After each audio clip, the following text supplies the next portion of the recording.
पंचेन मुयारो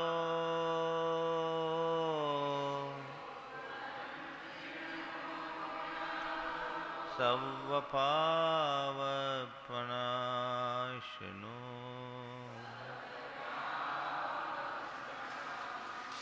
मंगलालं च सर्वेशिं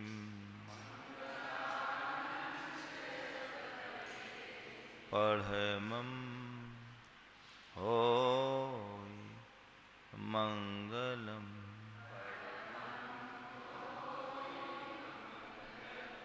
जय बोलो देवादिदेव 1008 श्री भगवान महावीर स्वामी की जय। अहिंसा परमो धर्म की जय। परम पूज आचार्य गुरुवर श्री विद्यासागर जी महाराज की जय। पूज्य मुनि श्री प्रमाण सागर जी महाराज की। पूज्य मुनि श्री विराट सागर जी महाराज की। हे महाराज जी नमोस्तु नमोस्तु नमोस्तु। एक आँख है जिनके माध्यम से हम दुनिया की चीज़ों को देखते हैं। हम जो भी चीज़ें देखते हैं आँख के माध्यम से देखते हैं, लेकिन आँख की एक कमजोरी है। सारी दुनिया को दिखाने वाली आँख खुद को नहीं देख पाती। जो आँखें सारी दुनिया का दर्शन कराती है खुद को नहीं देख पाती। धर्म के मार्ग में आगे बढ़ना, मोक्ष मार्ग में आगे बढ़ना, अपनी आँख से अपनी आँख को देखने का प्रयास करना है। अपनी आँख से अपनी आँख को कैसे देखोगे? थोड़ा ट्राई करके देखो। अपनी आँख से आप अपनी आँख को देखने की कभी कोशिश किए? एक आध मिनट का ब्रेक लूं, ट्रैक चेक करो, शायद नहीं होगा। अपनी आँख से अपनी आँख को देखना बहुत कठिन है,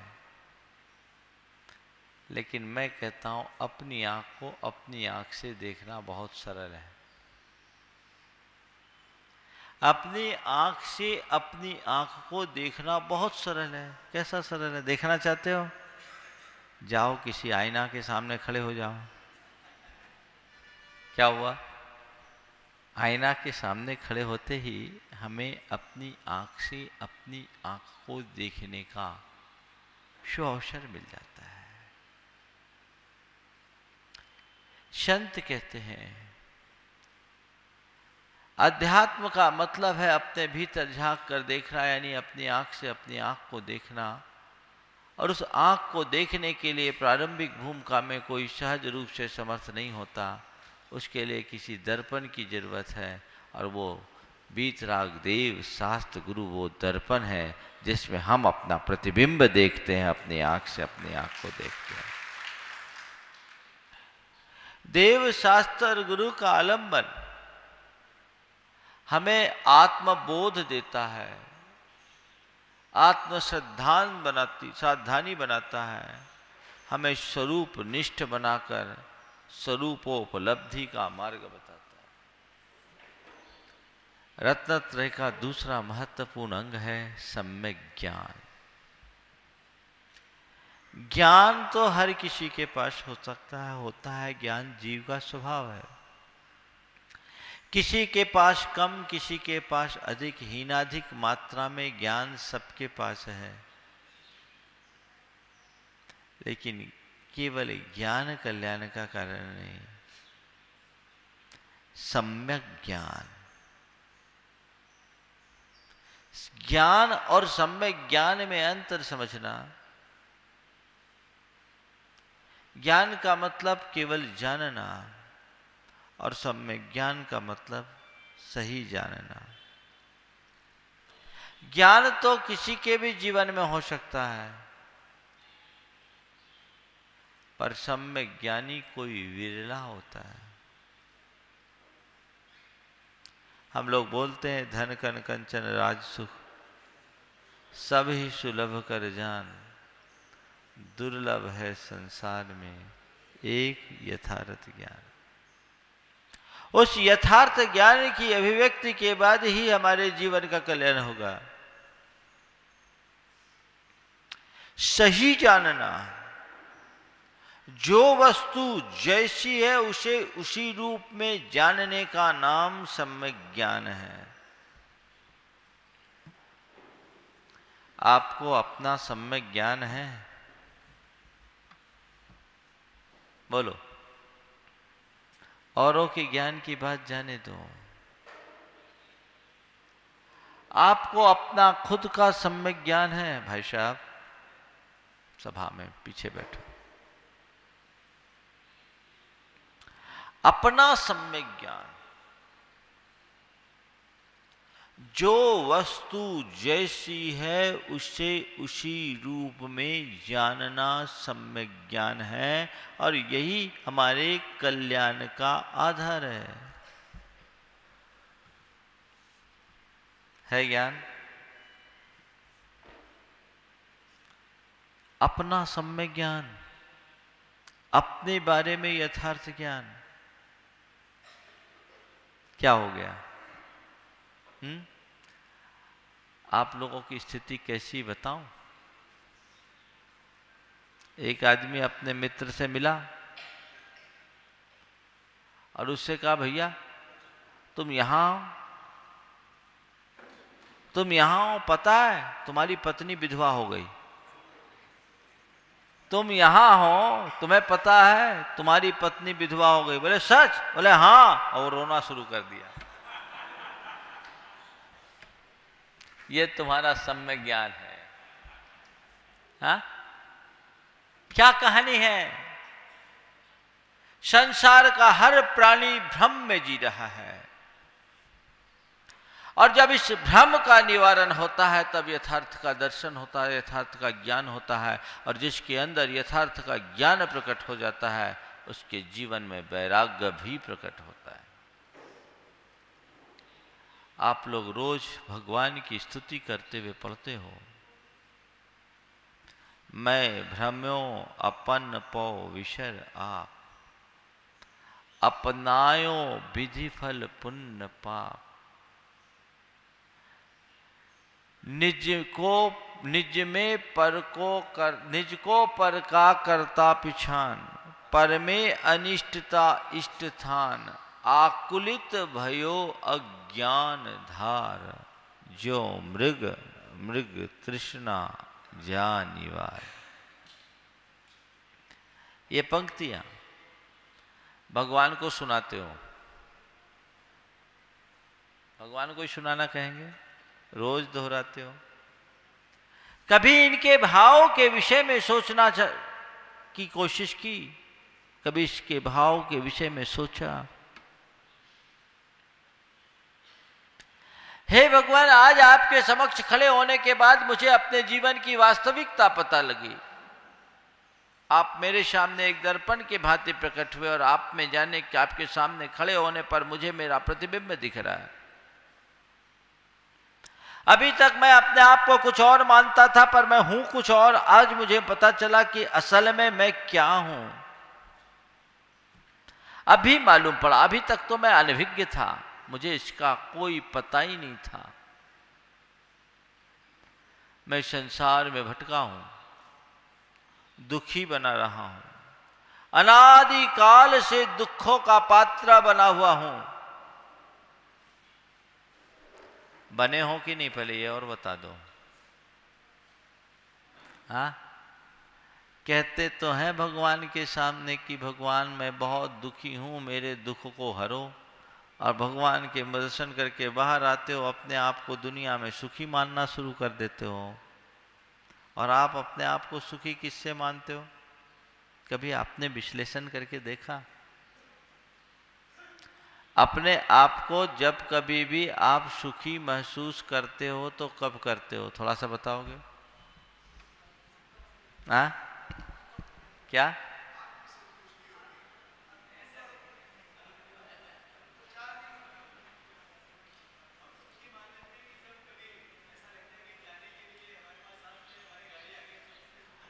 आप सुखी मानते हो जब आपके मनोनुकूल कोई उपलब्धियां होती है। सुखी, बढ़िया मकान हो गया, बढ़िया बंगला हो गया, बढ़िया गाड़ी हो गई, बढ़िया फर्नीचर हो गया, बढ़िया लाभ हो गया, बढ़िया कारोबार हो गया। मनोनुकूल उपलब्धियों में मनुष्य सुखी होता है।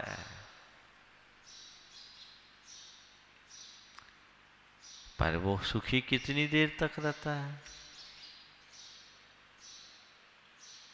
मनोनुकूल उपलब्धि बढ़िया, कल तक एक साधारण सी गाड़ी में घूमते थे, आज मर्सिडीज आ गई। खुशी तो होती है ना। वो व्यक्ति अपने आप को कुछ पल के लिए सुखी महसूस करता है, अच्छा भी लगता है, लेकिन बगल वाला आदमी उससे बड़ा मॉडल ले आए तो दुखी महसूस करने लगता है। यही है ना तुम्हारे सुख दुख की कहानी। तुमने अच्छा घर बनाया, मन में बहुत खुशी, लेकिन तुम्हारे पड़ोसी ने तुमसे अच्छा घर बना लिया, अब ये घर तकलीफ। बेटे की शादी हुई, सुंदर लड़की आई, बहुत खुशी, पर भाई के बेटे की शादी हुई, उसकी बेटी, वो बेटी सुंदर होने के साथ खूब पढ़ी लिखी आ गई, दुखी। क्या है ये? सुख दुख रोजमर्रा की अनुभूति है कि नहीं? फिर भगवान से कहते हो भगवान मैं दुखी हूं। जिस पल आपके मन में अपने दुख की स्थायी अनुभूति होने लगेगी, उसी पल दुख को काटने का रास्ता पकड़ लोगे। छाया की तरफ केवल वही भागता है जिसे धूप में व्याकुलता का अनुभव होता है। जिसे धूप सुहाती हो वो छाया की ओर क्यों जाएगा? अभी तुम्हें संसार की धूप सुहा रही है, इसीलिए छाया की ओर कदम नहीं बढ़ा रहे हो। भले भगवान से कह रहे हो भगवान मैं दुखी हूं, मेरा दुख दूर करो। अभी भगवान आ जाए, चल मेरा दुख दूर करता हूं, दुख दूर करने के लिए आया हूं, मेरे साथ चल। तो भगवान आप भी आ तो गए अचानक, कम से कम खबर तो कर देते, मैं अभी कोई तैयारी ही नहीं है, आप कैसे करोगे? कुछ ऐसी ही प्रतिक्रिया होगी ना। ये कमजोरी, यही अज्ञान है। इस अज्ञान के निवारण से ज्ञान होता है, ये भ्रम टूटता है तो यथार्थ का भान होता है, और यही ज्ञान मनुष्य को सुखी बनाता है। भगवान के सामने कितनी अच्छी पंक्ति प्रकट की गई, मैं भ्रम्यो अपन पौ विशर आ। मैं आज तक संसार में जो दुखी हुआ हूं, भटका हूं। भटकने का मतलब क्या? इधर से उधर भटकना, सुख दुख के हिंडोले में झूलना ही हमारा भटकन है। 4 गति 84 लाख योनियों में भ्रमना ही हमारा भटकन है, जो हमारी अज्ञानता के कारण है। मैं भ्रम्यो अपन पौ विशराप, अपने स्वरूप को भूल करके मैं भ्रमा। अपनायो विधि फल पुण्य पाप,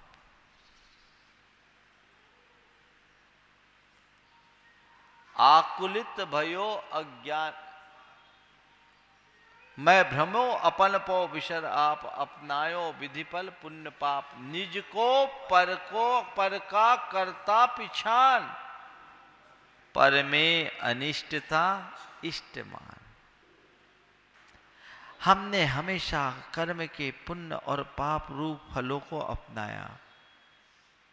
पुण्य का फल मिला तो मैं प्रसन्न हो गया, और पाप का प्रकोप आया तो मैं खिन्न हो गया। मैंने सदैव पुण्य को इष्ट रूप माना और पाप को अनिष्ट रूप माना। जब जब पुण्य का योग मिला मैं अभिमान में फूल गया,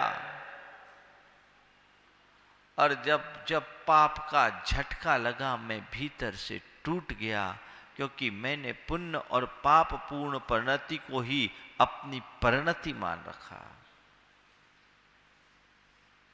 पुण्य और पाप रूप परिणति को ही मैंने अपनी परिणति मान रखा। अभी तक मुझे मालूम नहीं कि ये पुण्य पाप आखिर है क्या। मैंने सोचा ये सब मेरे अधीन है, लेकिन मुझे अब पता चला कि ये पुण्य पाप तो कर्म की परिणतियां हैं, कर्म के अधीन है। कब किसका पुण्य पाप में परिवर्तित हो जाए और कब किसका पाप पुण्य में बदल जाए कहा नहीं जा सकता। लेकिन मैं इस सच्चाई को न जानने के कारण इनमें ही उलझा रहा। कभी मेरे मन में अभिमान उमड़ा तो कभी दीनता की अनुभूति की। ये अभिमान और दैन्य दोनों मेरे जीवन को दुखी बनाते रहे। मैं जाना नहीं कि जिसके पीछे मैं अभिमान कर रहा हूं वो भी मेरा नहीं, और जिसके पीछे मैं इतना दुखी हो रहा हूं वो भी मेरा नहीं। न मेरा है न मेरे अधीन है, लेकिन मैंने उसे मान लिया। निज को पर का करता पिछान, पर में अनिष्टता इष्ट थान। मैंने सदैव अपने आप के अंदर एक कर्तृत्व की बुद्धि रखी, जिससे मैंने कभी जो मेरे मनोनुकूल लगा उसे इष्ट माना, जो मन के प्रतिकूल लगा उसे अनिष्ट माना, और इष्टानिष्ट संकल्प विकल्पों में कभी सुखी कभी दुखी, कभी सुखी कभी दुखी, यही चक्र चलता रहा। मेरे मन की परिणति बड़ी विचित्र, पल में तोला और पल में माशा वाला हाल। कब कब क्या परिवर्तन हो जाए मैं कह नहीं सकता। मन तो बड़ा विचित्र है, और मन की कहानी क्या बताऊं। घर से चले आ रहे हो, आपको पैदल आते देखा, किसी ने अपनी गाड़ी रोकी, चलो सुखदेव आश्रम चल रहे तुम भी चलो, गाड़ी पर बैठ गए, क्या होगा? मन खुश हुआ, अच्छा बहुत बढ़िया आदमी है, भाई जी ने गाड़ी रोक लिया, हमको बिठा दिया। पहले दिन ले आया, दूसरे दिन भी उसी टाइम क्रॉस हुए, सामने वाले ने गाड़ी रोका, आपको ले आया, और तीसरे दिन वो गाड़ी सीधे निकाल दिया। आप क्या बोलोगे? बहुत अहंकारी हो गया आज, देख के अनदेखा कर दिया। क्या हो गया? आपके बाबूजी की गाड़ी थोड़ी है।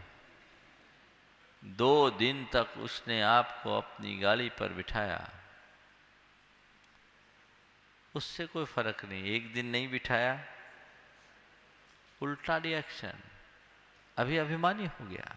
ये मन है, पर में अनिष्टता इष्ट थान।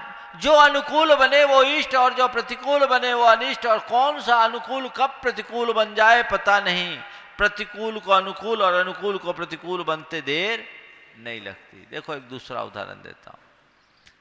भयंकर गर्मी चल रही, थकी हारी स्थिति है, और आप एक पेड़ के नीचे बैठे, दोपहर का समय, प्रचंड लू, पेड़ के नीचे बैठे, अचानक पीछे के मकान का गेट खुला और भीतर से एक आदमी निकला।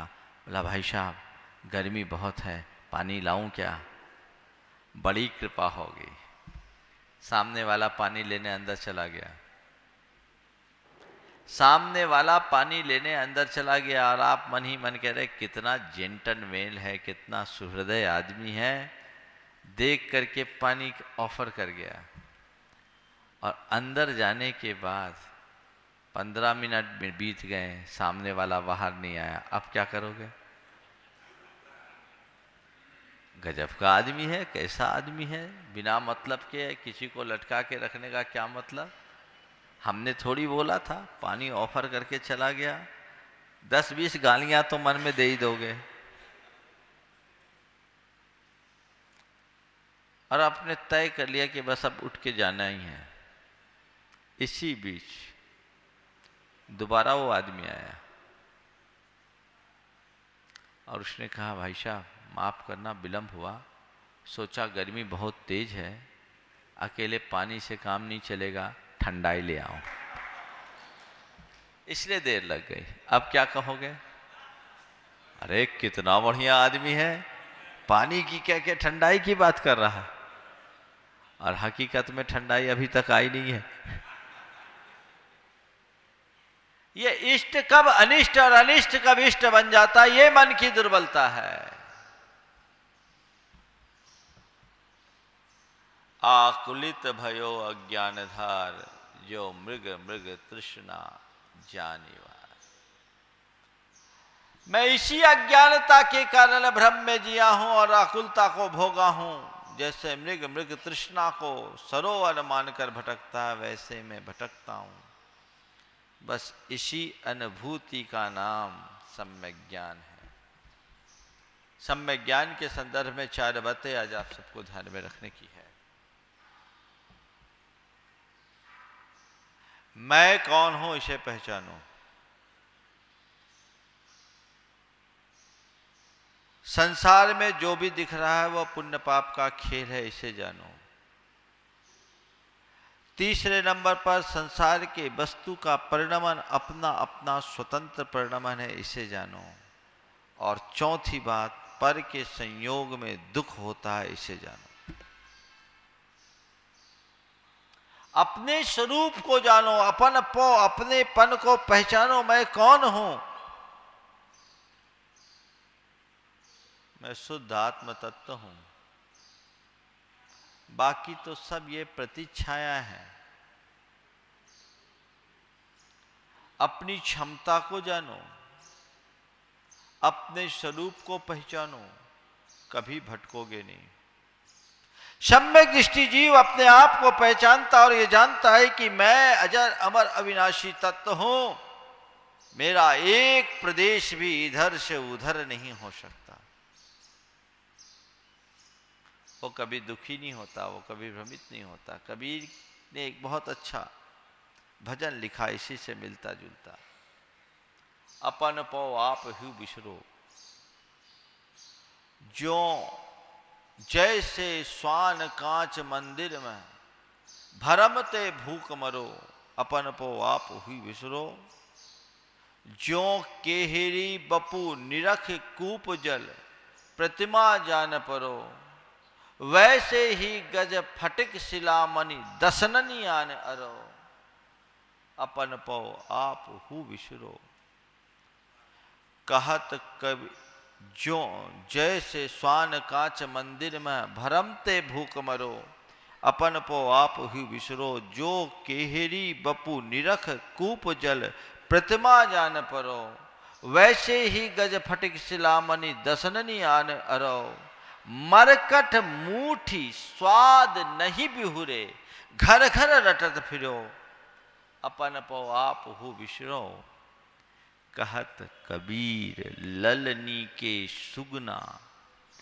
तो है कौन पकड़ो, अपन पो आप हु बिसरो। बड़ा प्यारा संबोधन छोटे छोटे उदाहरणों के माध्यम से दिया कि तेरे दुख की वजह तेरी स्वरूप विस्मृति है। तू अपने आप को पहचानता होता तो कभी दुखी नहीं होता। उदाहरण दे रहे कि एक कुत्ता कांच के महल में घुस गया। अब कांच के महल में घुस गया तो चारों तरफ कांच, कुत्ता अकेला घुसा, हजारों प्रतिबिंब उसे देखे, वो घबरा गया। अकेला कुत्ता हजारों डर गया। और जब इंसान डरता है तो डराने की भी कोशिश करता है।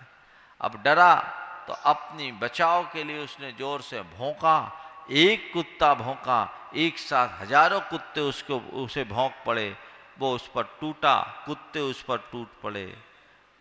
कहते हैं वो कुत्ता रात भर भौंकता रह गया।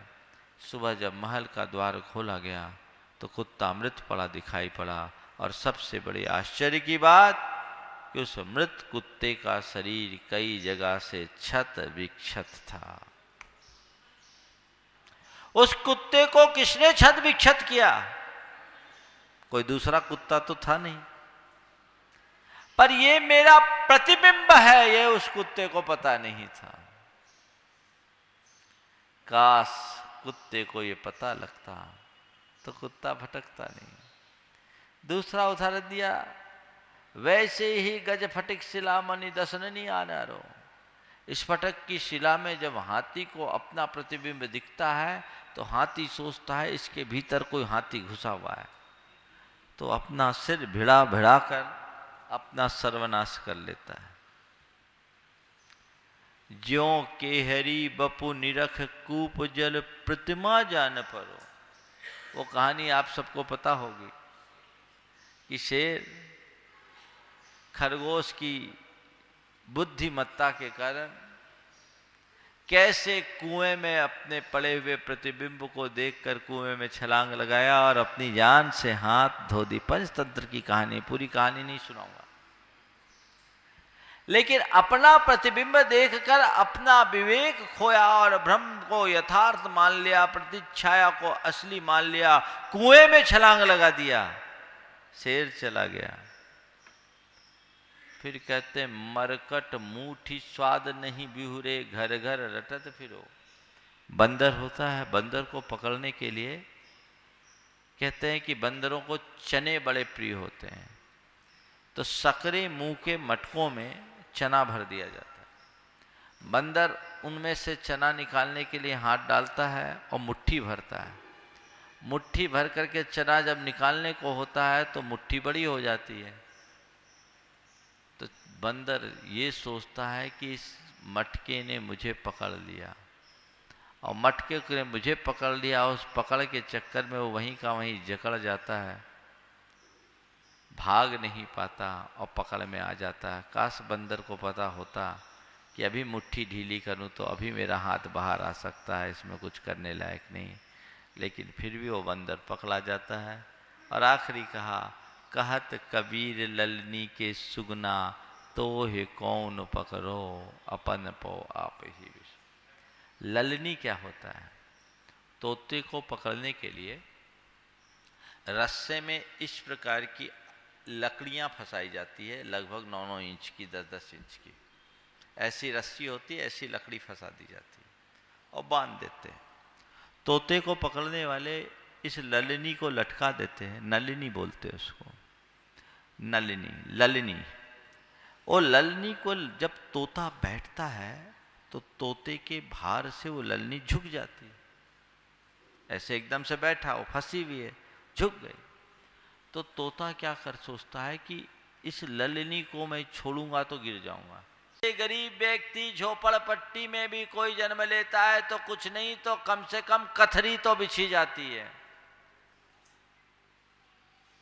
वहां वो भी नसीब नहीं हुआ।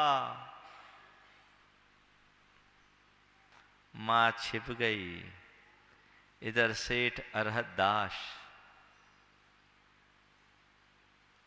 अपने मृत पुत्र का दाह संस्कार करने के लिए आया है और उसे सर्व लक्षण संपन्न एक बच्चा खेलता हुआ दिख रहा है, सद्य प्रसूत तुरंत का जन्मा। बच्चे को देखते ही एक अतिरिक्त अनुराग, मृत पुत्र को तो उसने वहीं दफना दिया और जीवनधर को लेकर चल दिया। मां अंदर से खुश हो रही है, प्रकट नहीं हो रही कि चलो कोई तारनहार मिल गया, ये अरहतदास सेठ है। पाप का उदय था, शमशान में जन्म मिला हुआ, पाप का उदय था, पिता को खोया, पाप का उदय था कि जन्म के बाद मां का दूध भी नहीं पी पाया, और पुण्य का उदय आया तो अरहतदास जैसा नगर श्रेष्ठी जैसा संरक्षक मिल गया। वो घर आया और अपनी पत्नी को कहता धोखा हो गया था, बच्चा मृत नहीं था, बच्चा जीवित था, उसकी सांस चल पड़ी।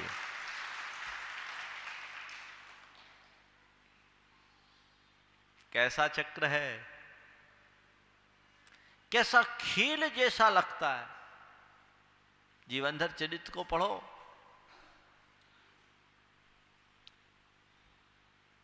क्या कथा है, कथा नहीं यथार्थ है। फिर जीवन धर आगे बढ़ा और पूरी कहानी है, उसकी बात मैं नहीं करता आपसे। लेकिन ये जीवन का खेल है, संसार में जो कुछ भी है वो पुण्य पाप का खेल है। खेल को खेल की भांति देखो, उसमें उलझो मत। अच्छा एक बात बताओ, कोई भी ऐसा खेल है जिसमें केवल जीत हो?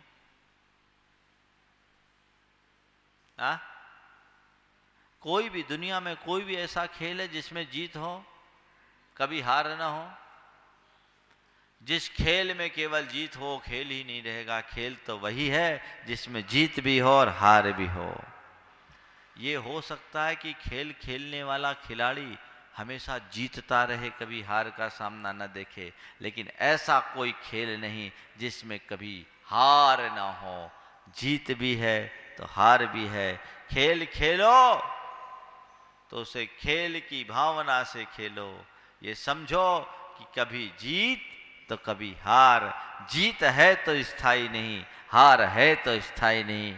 पुण्य का योग है तो ये जीत है, जश्न मनाने लायक नहीं, और पाप का प्रकोप है, हार है, गम करने लायक नहीं।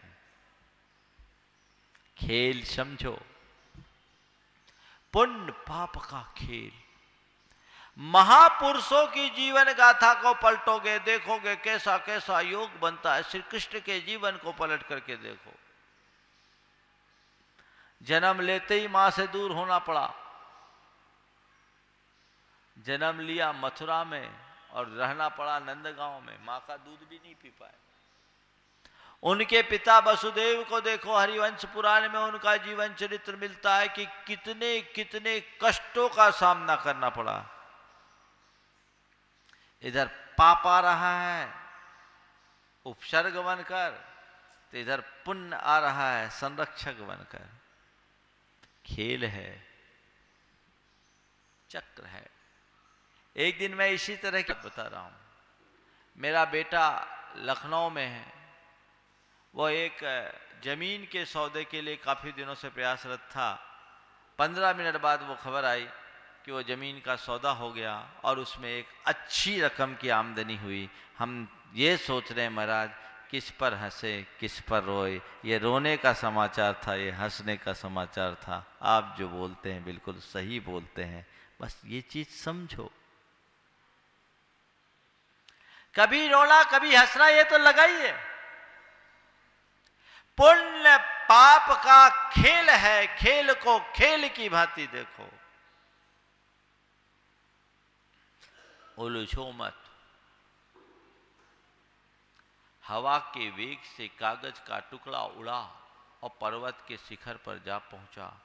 पर्वत ने कागज के टुकड़े का आत्मीय स्वागत करते हुए पूछा, क्यों भाई यहां कैसे आए?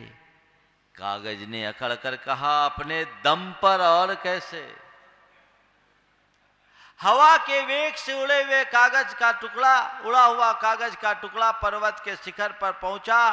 पर्वत ने आगत कागज का आत्मीय स्वागत किया और पूछा, भाई यहां तक कैसे?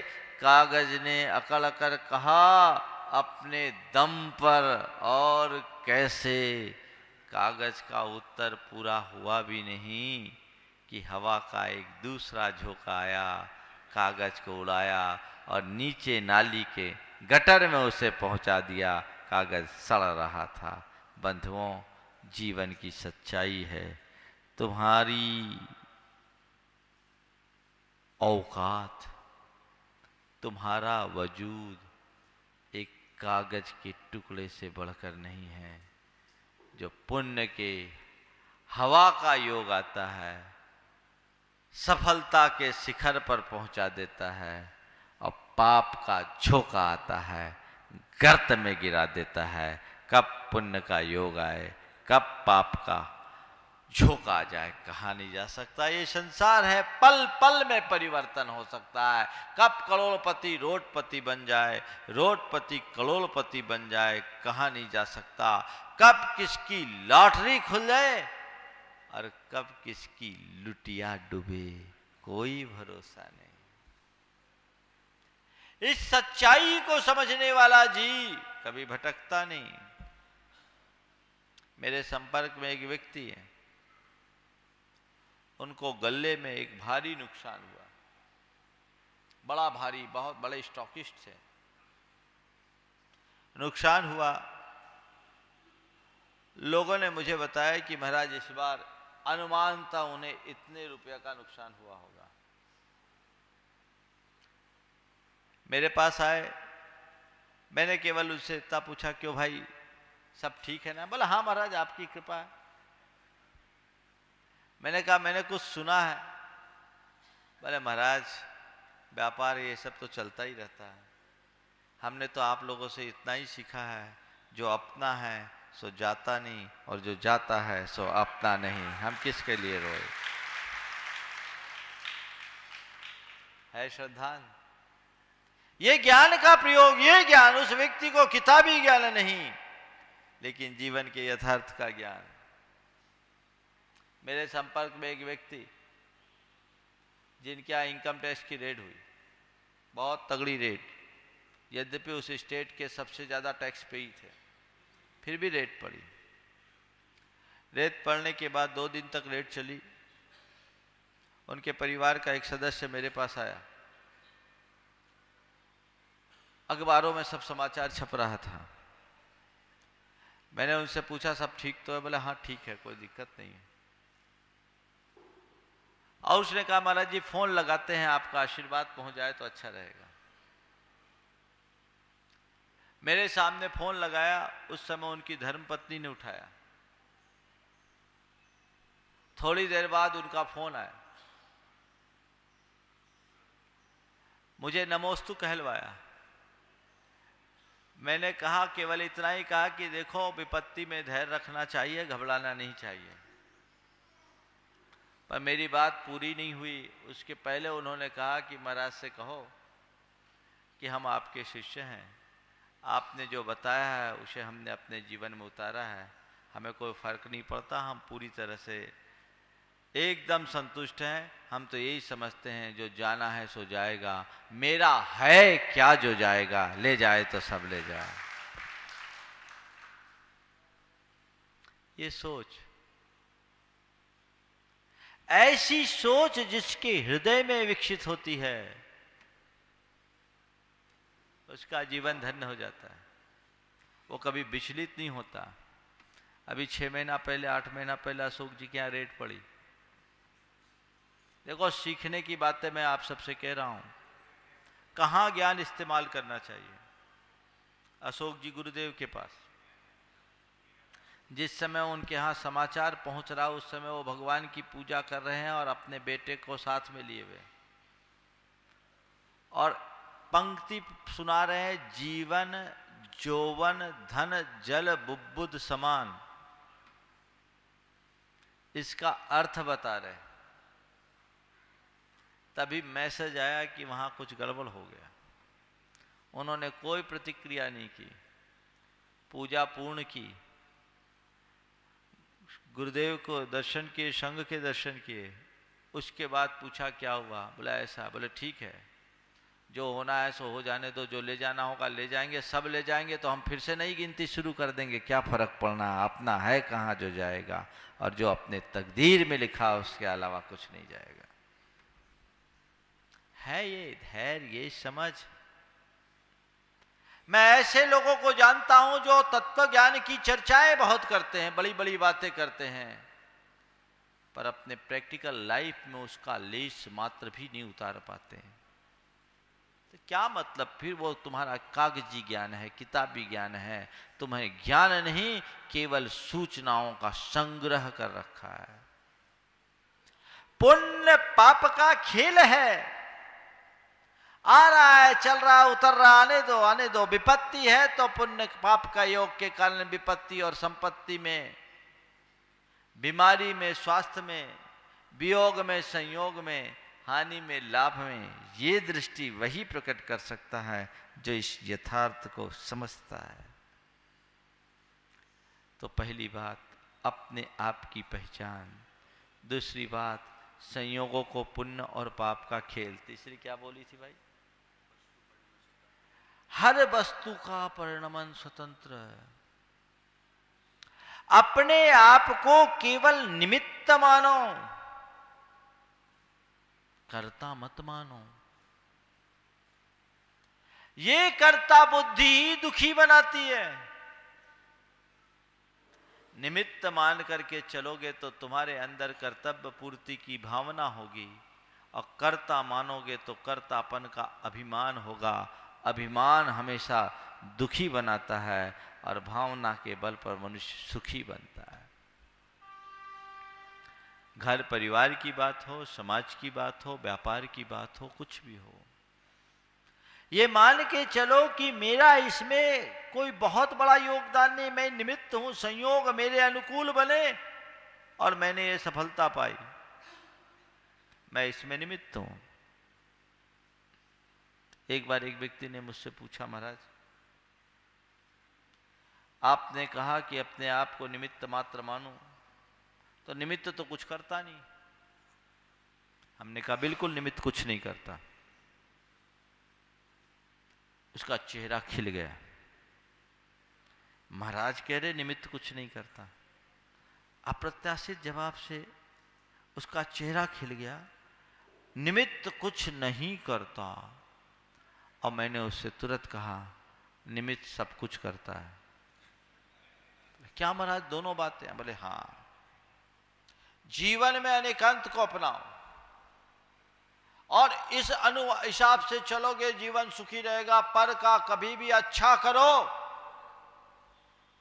तो ये मान करके चलो कि मैं तो निमित्त मात्र हूं, मैं करता नहीं हूं। निमित्त किसी का कुछ नहीं करता, तुम्हारे अंदर अभिमान नहीं होगा। और कोई पर तुम्हारे लिए अच्छा करे तो ये मत सोचो वो निमित्त मात्र है, ये सोचो ये उसी के कारण हुआ, उसी की कृपा से हुआ, उसी के निमित्त से हुआ। कृतज्ञता का भाव बना रहेगा, विनम्रता बनी रहेगी।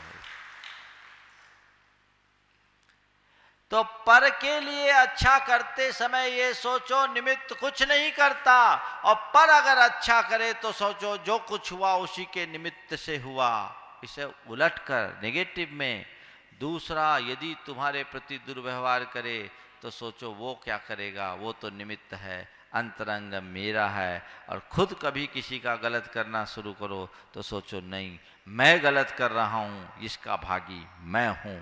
बस ये सोच लेकर के चलो, जीवन सुखी होगा। जैन दर्शन वस्तु के स्वतंत्र परिणमन की उद्घोषणा करता है और ये कहता है कि तुम बलात् किसी में कोई परिवर्तन नहीं ला सकते। सारे परिवर्तन संयोगों की अनुकूलताओं के अनुरूप होते हैं। तुम किसी भी कार्य के जनक नहीं, केवल एक छोटे से घटक हो। घटक केवल घटक होता है, जनक नहीं। अपने इस मिथ्या अभिमान को एक तरफ करो